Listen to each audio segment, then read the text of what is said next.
Udah semester tua, semester 13 lagi. Skripsi belum kelar. Kalau nggak selesai nih produkku, waktu DU deh nih. Iya ya, aku juga mulai kepikiran kita udah semester 13, udah tua, skripsi ribet lagi. Hmm. Oh iya, gimana kalau kita joki skripsi aja? Yes! Kalian mau joki skripsi? Zaman sekarang masih joki skripsi. Apa kata dunia?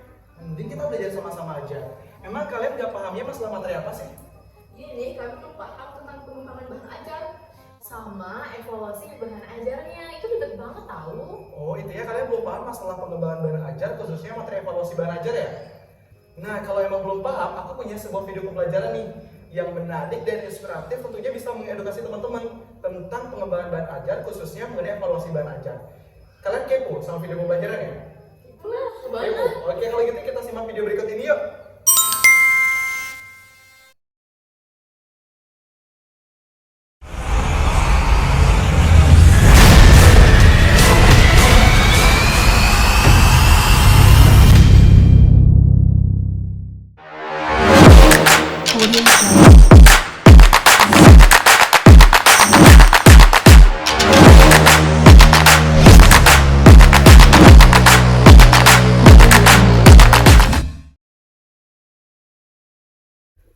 Om Swastiastu.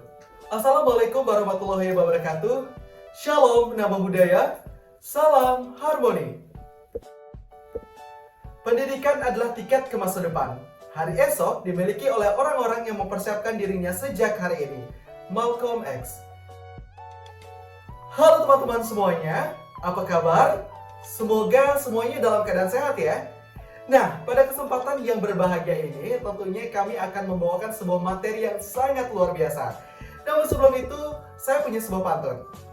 Jalur lari karena mengejar, angannya rusak ditinggal rini. Yuk pelajari evaluasi bahan ajar dengan menyimak video berikut ini. Wow! Ya, benar sekali. Pada kesempatan ini, kita akan bersama-sama membahas tentang evaluasi bahan ajar dengan membahas pula beberapa sub bahasan yang akan dimulai dari pengertian evaluasi bahan ajar, pentingnya evaluasi bahan ajar, komponen evaluasi bahan ajar, dan yang terakhir adalah analisis evaluasi bahan ajar. Sebelum kita lanjut kepada materi selanjutnya, tentunya kita harus bersama-sama memahami terlebih dahulu nih, apa itu evaluasi bahan ajar?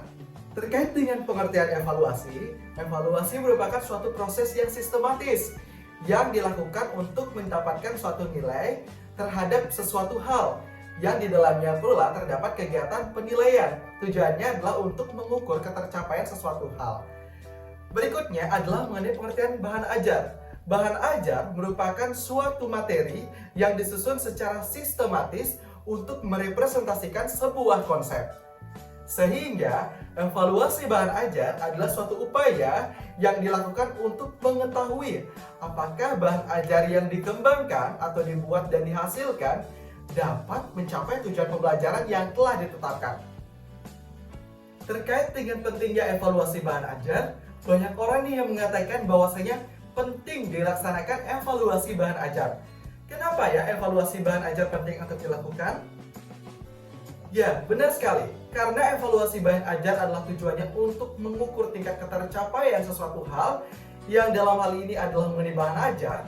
Tentunya evaluasi bahan ajar ini tujuannya adalah untuk memastikan bahwasanya bahan ajar yang sedang dikembangkan terjamin berkualitas dan sesuai dengan tujuan pembelajaran sehingga mampu meningkatkan hasil belajar siswa itu sendiri.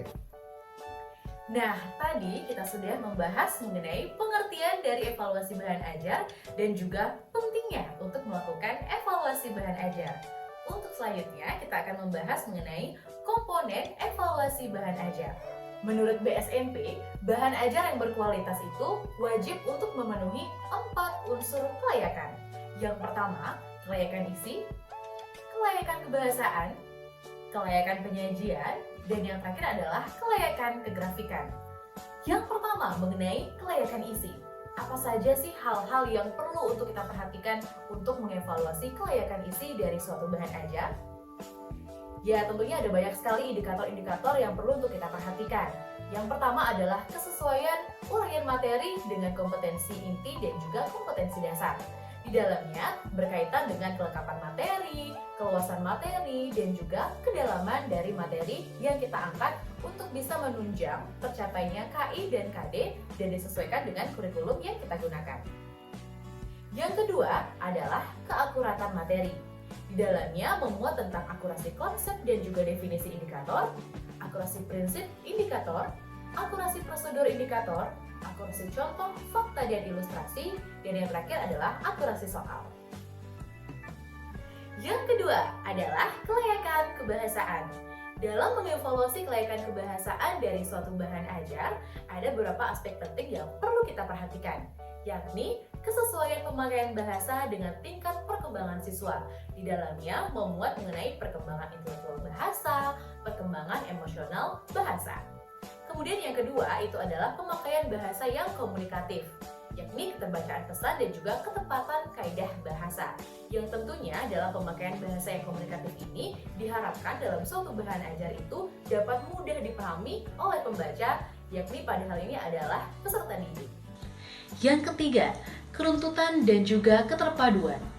Keruntutan dan keterpaduan antar bab dan juga paragraf menjadi hal yang sangat penting. Mengapa demikian? Karena apabila antar bab dan antar paragraf dalam suatu bahan ajar tidak memiliki keruntutan dan juga keterpaduan, itu akan menyulitkan siswa untuk memahami materi apa yang sedang dibelajarkan. Namun, apabila antar bab dan juga antar paragraf memiliki keruntutan dan juga keterpaduan, itu akan memudahkan siswa menemukan konsepnya sendiri dari suatu materi yang diajarkan. Yang ketiga, kelayakan penyajian. Dalam mengevaluasi kelayakan penyajian dari suatu bahan ajar, tentunya kita harus memperhatikan aspek-aspek pentingnya. Yang pertama adalah kesesuaian dengan perkembangan iptek, yang mana kita sebagai pendidik nantinya perlu untuk membekali diri terlebih dahulu dengan perkembangan iptek, dan juga nantinya agar bisa memudahkan kita untuk menyalurkan atau memfasilitasi peserta didik dengan iptek yang kita miliki. Yang kedua adalah keterkinian fitur, yakni dalam suatu bahan ajar kita perlu untuk mengembangkan fitur-fitur yang mampu menarik perhatian siswa. Yang ketiga adalah penalaran, yang mana dalam penalaran ini kita harapkan untuk bisa memberikan suatu pemahaman kepada peserta didik untuk dapat menemukan sendiri konsep dari suatu permasalahan yang ada. Berkaitan dengan yang keempat, yakni pemecahan masalah. Dalam suatu bahan ajar diharapkan untuk berisikan permasalahan yang mampu untuk dipecahkan oleh peserta didik itu sendiri. Yang kelima adalah keterkaitan antar konsep. Dalam suatu bahan ajar, keterkaitan antar konsep itu sangat penting, yang mana ketika satu konsep dengan konsep yang lainnya berkaitan, itu akan memudahkan peserta didik untuk memahami lebih dalam mengenai materi yang diajarkan. Yang keenam adalah penerapan aplikasi, yang diharapkan dengan penggunaan bahan ajar ini, peserta didik itu dapat mengaplikasikan apa yang telah ia pelajari di dalam bahan ajar dalam kehidupan sehari-hari. Yang ketujuh adalah kemenarikan materi. Dengan materi yang menarik dalam suatu bahan ajar, tentunya itu akan meningkatkan motivasi belajar siswa. Yang kedelapan adalah mendorong untuk mencari informasi lebih jauh, yang tentunya dalam suatu bahan ajar yang menarik dan juga inovatif, itu akan mendorong siswa untuk memiliki rasa ingin tahu. Yang kesembilan, materi pengayaan. Diharapkan dalam bahan ajar, pendidik itu sendiri dapat memberikan penguatan kepada peserta didik. Komponen evaluasi bahan ajar yang keempat adalah kelayakan kegrafikaan. Untuk mengevaluasi kelayakan kegrafikaan dari suatu bahan ajar, ada beberapa aspek penting yang perlu untuk diperhatikan, yakni ukuran dan format, desain bagian isi, dan juga desain bagian kulit. Terkait dengan kelayakan kegrafikan ini, perlu untuk diperhatikan mengenai kebutuhan dari peserta didik itu sendiri. Setelah kita memahami mengenai komponen evaluasi bahan ajar, selanjutnya kita harus memahami bagaimana menganalisis evaluasi bahan ajar. Seperti yang sudah kita ketahui, salah satu kemampuan guru adalah mampu mengembangkan bahan ajar. Namun di sisi lain, dalam mengembangkan bahan ajar, guru harus mampu mengevaluasi bahan ajar. Mengapa hal tersebut sangat penting? Karena dengan mengevaluasi bahan ajar, guru mampu mengetahui tingkat kelayakan dari bahan ajar yang akan diimplementasikan. Nah, kelayakan-kelayakan tersebut mencakup 4 aspek. Yang pertama, ada kelayakan isi.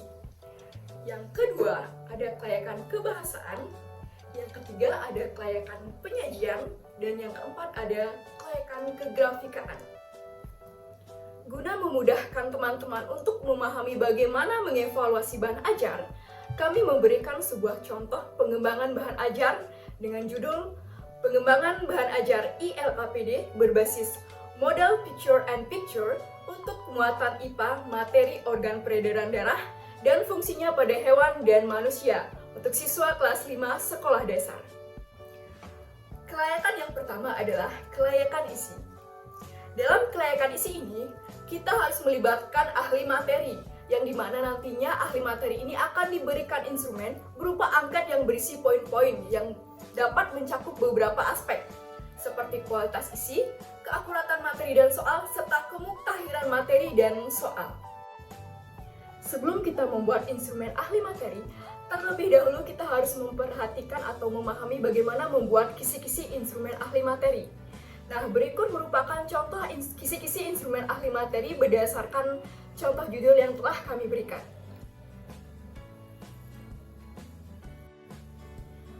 Kelayakan yang kedua adalah kelayakan kebahasaan. Nah, dalam kelayakan kebahasaan ini melibatkan ahli bahasa, di mana nantinya ahli bahasa ini akan diberikan juga instrumen berupa angkat yang berisi poin-poin yang mencakup beberapa aspek, seperti kesesuaian pemakaian bahasa yang komunikatif, serta memenuhi syarat keruntutan dan keterpaduan alur pikir. Berikut merupakan contoh kisi-kisi instrumen ahli bahasa. Dan ini. Kelayakan yang ketiga adalah kelayakan penyajian. Dalam kelayakan penyajian ini akan melibatkan ahli media, yang nantinya ahli media ini akan diberikan instrumen berupa angkat yang berisi poin-poin yang mencakup beberapa aspek, seperti tampilan, kemenarikan, dan kemudahan dalam penggunaan ILKPD. Berikut merupakan contoh instrumen ahli media. Kelayakan yang keempat adalah kelayakan kegrafikaan, di mana kelayakan kegrafikaan ini melibatkan ahli kegrafikaan, yang nantinya akan diberikan instrumen juga berupa angkat yang berisi poin-poin yang mencakup beberapa aspek.